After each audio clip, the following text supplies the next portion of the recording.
Can you be strong, athletic, and look good all at the same time? Yes, through habit training. And guess what? It's simpler and easier than you think. Habit training has been insanely popular over the past few years. And if you don't know what it is, it's simply combining different training styles, which makes you insanely versatile. And by doing this, you're building 3 engines at once. Strength, your raw power. Stamina, your engine. Skill, your ability to move like an anime hero. So if habit training is so powerful, then why do 90% of people burn out or quit trying? Well, there are myths, there are mistakes, and not a lot of structure. So in this video, I'm going to break all of this down, plus the real benefits, and show you how I personally structure my training week to stay strong, lean, and athletic all year round. But first, let's clear out the BS. Starting with the 3 most common myths that confuse people with habit training. Myth number 1, you can't build muscle and endurance at the same time. This is one of the most common misconceptions about habit training. The idea actually came from research in the 1980s by Hickson. That study suggests that combining strength and endurance led to diminishing gains.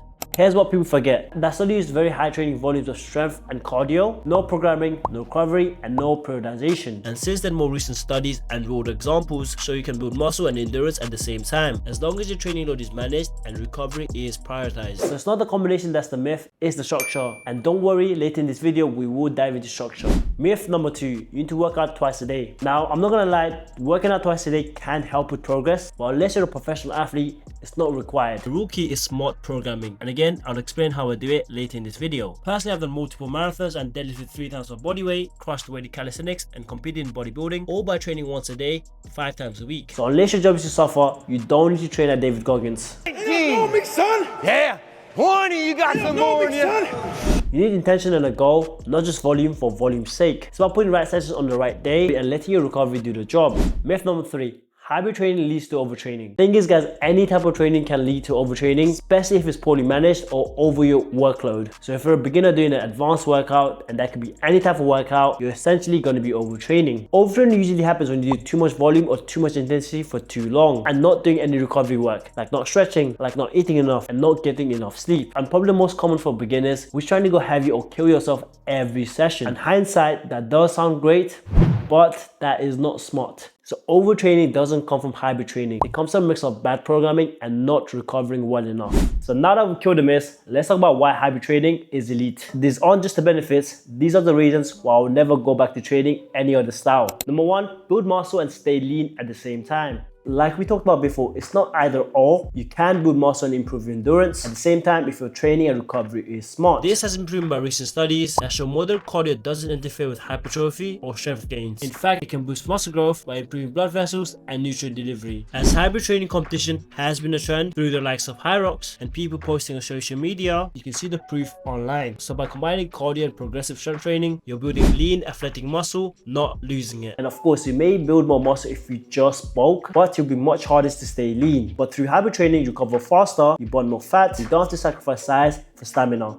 2, boost lifespan and health span. You probably have a friend in the gym who's really big but he's out of breath whenever he takes the stairs, and that is not great for health. Because VO2 max and bone density are 2 of the strongest predictors of long-term health. Habit training improves both. Strength protects your joint and bones, while cardio strengthens your heart and lungs. You're not just building for now, you're building when you turn 40, 50, 60, still being strong, capable, and healthy. Number 3, staying injury-free and balanced. Habit training keeps your whole body in check. By training across strength, cardio, and skill, you avoid overusing the same patterns. Repeating the same movement too often, like jumping or just lifting, can cause imbalances and lead to injuries. That's why you see more Achilles injuries in the NBA. Too much jumping with the added longer schedule means more prone to injuries. Habit training builds resilience by training your full movement system, not just one lane. So you're not going to be fragile and stiff. You're built to last because your body works together, not in isolation. Number 4, and my favorite, is fun and helps you stay consistent. Look guys, I've been training for 8 years now. If I wanted to just do bodybuilding or just do calisthenics, I would have stopped a long time ago. Unless you're obsessed with one thing or one sport, like C-Bomb with bodybuilding, Ronaldo with football, LeBron with basketball, doing the same style of training all year round eventually burns most people out. But hybrid training gives you seasons, phases, and progression. It's flexible. 1 month might be more strength, another more stamina, but the foundation stays consistent. So the best plan for most people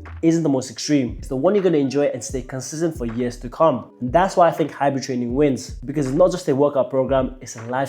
So now that you know why hybrid training works Let me show you how I exactly structure it. Before we break it down, let me tell you my goals for the next 4 to 6 months. My strength goes to deadlift between 280 and 300 kilos. My stamina goes to maintain 5k run in 20 and 23 minutes. It's not a huge focus right now. But my skill goes to do 90-degree handstand push-ups for 5 reps. So to hit those goals, I'm running a hybrid program that's structured and allows for adjustment. Just want to warn you guys, you might get overwhelmed from my split. But guys, I've been training for 8 years now, and I've been training for consistently for like 5 years now, right? So I know my body and what works for me. And lastly guys, before any session, I do 10 minutes of steady cardio either on the treadmill, cycling or rowing, and I do 10 minutes of handstand practice. And handstand is a skill that you can lose pretty quickly if you don't practice consistently, right? Let's move on. Starting on Monday is usually my heavy strength day. So the main focus is heavy deadlifts, 4 sets of 4 reps, heavy. Then to build a posterior chain and the back, I do front squats, hip thrusts, weighted pull-ups and rows, working at RPE 8. If you don't know what RPE means, it's just a way to track your intensity. So RPE 7 means 3 reps away from failure, RPE 8, 2 reps from failure, and RPE 10 means failure. Monday is probably my favorite day because doing heavy deadlifts is just so fun, and the energy you get from like doing heavy deadlifts is crazy, so I love it.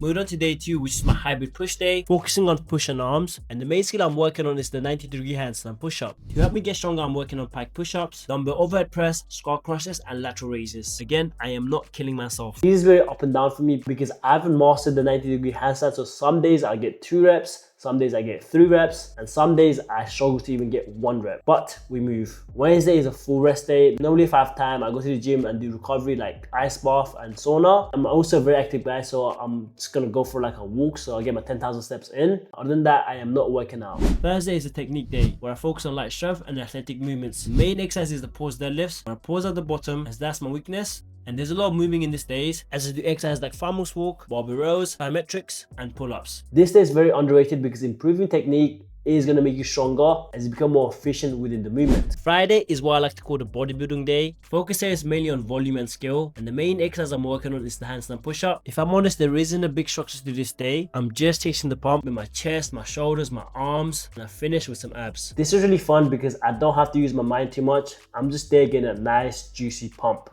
Moving to Saturday is more of a cardio day. Normally this could be something like running with my friends, doing hiking, boxing, calisthenics. And this is just having fun, like a sports day, but the main focus here is to sweat as much as possible. Now moving on to Sunday, which is a rest day, so I'll be doing some mobility work, some filming, some walking, just moving around at a low intensity and getting ready for my deadlift day, which is Monday. As you can see, guys, the split is structured but flexible. What I like to say is 80% is structured and 20% is flexibility. Behind every session, I am not going balls to the wall. I'm mainly working around 70 to 80% of my intensity so I can recover faster and show up consistently. Because with training, long-term consistency beats short-term intensity, unless you have a competition or you're going for your max. And after 8 weeks, I deload, which means I'm not working out for a full week or just training at a low intensity. Then I reassess, adjust, and go again. The goal stays the same, but the exercise selection may be a bit different. Okay, you guys will be wondering, how do I start? Let me break it down to you where it's actually very simple. Step 1 is to choose your foundation. Hybrid training isn't about being perfect at everything. It's about knowing your base and building from there. For example, if you're a lifter, start by adding 1 to 2 low intensity runs or cardio every week. And if you're a runner, start adding strength training 2 to 3 times a week. That's it, that's your base. Basically, you're adding some small things on what you already do. This lets your body adapt. Step 2 is to set 2 to 3 goals. AKA, what are we training for and why? You don't have to chase 10 goals at once. And just like I've set myself 3 goals, 1 strength goal, 1 stamina goal, and 1 skill goal, you can do the same. So pick your own. A strength goal for you could be benching 100 kilos, deadlifting 180 kilos, or squatting 140 kilos. Stamina goal could just be running a 5k under 30 minutes, or able to do 10 to 15 hit cardio sessions. And with the skill goal, it's limitless. If you want to learn calisthenics, this could be something like the muscle up, or if you do mixed martial arts, maybe learn jiu-jitsu or Muay Thai. Keep it personal and meaningful, that's to you. Step 3 is to design your training depending on your schedule. This could be 3, 4, 5, 6, or 7 times a week, really depending on how much time you got and how much time you need to allocate. The sweet spot for most people is to train 4 to 5 times a week. In that way, you're hitting strength, cardio, and skill without burning out. Now that you know your base, your goals, and your training frequency, now how do you get better week by week? Whether it's running faster, lifting heavier, or mastering a skill, it all comes down to progressive overload. Progressive overload just means doing a little more over time, more reps, more weight, more speed, and better form. Our body is very good at adapting, especially if something that you do repeatedly. But if the that demand never increases, neither will your performance. So you gotta find a way to make the workouts more challenging each week. It doesn't have to be crazy jumps, guys. It could be very simple. Let's say you deadlifted 100 kilos for 5 reps last week, and then this week you can do 100 kilos for 6 reps, or try 102.5 kilos for 5 reps. That's progressive overload. In terms of endurance, let's say you ran a 5K in 30 minutes. This week you can try doing around the 29-minute mark. That in itself is progress. Or something like skill could be doing a muscle up. Let's say you did 1 muscle up this week. Next week you can go try for 2. Simple. The thing I like to say is progressive overload determines between exercising and training. If you're not progressive overloading, you're just exercising, you're not training. That in itself is a big difference. Step 5 is underrated, but you have to recover well. The pros of hyper training is that you're training your full body, but the cons, because you're using so much muscles, you have to recover just as well. Make sure you get enough sleep, protein, calories, hydration, and rest days. Hope you guys enjoyed the video. I made a free ebook called the Hybrid Blueprint. It's completely free. It can help you start with your hybrid training journey, making it simple and easy. Check the description down below, and I'll catch you guys in the next video. See ya.